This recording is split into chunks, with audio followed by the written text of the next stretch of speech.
So you're a good cook, which means you appreciate a nice pancetta. Oh my gosh, there it is. And because you're actually a really good cook, you're going to want to make this baby from scratch. But don't worry, while this process is steeped in culinary tradition and will make your friends think you're cool, it's also fast. In fact, you might say that pancetta is the original fast food. All you have to do is get your hands on a big old pork belly, work away the skin, leaving on as much of the fat as possible, flip it over, remove the ribs, and gather a multitude of delicious ingredients. You're going to mix them up and you're going to massage them in to your delicious meat. After that, all you have to do is throw it in a Ziploc bag, throw it in the fridge, and wait for 2 weeks. Okay, it's been 2 weeks. Take it out the fridge, take it out the bag, and rub off the cure. Then we're going to roll it up, truss it up, and seal it in our UMAi Dry bag. What's an UMAi Dry bag?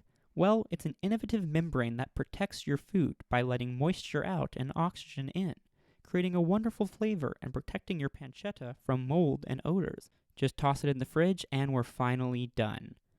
Well, after we wait for another 6 to 8 weeks. Okay, we might not have been honest about pancetta being the original fast food, but I mean, my God, look at that. I mean, you did that. I mean, that's your baby right there. This thing's your son. And you didn't even need to use an entire room of your house to hang meat from the ceiling. You just needed an UMAi Dry bag. Anyway, see you in 8 to 14 weeks.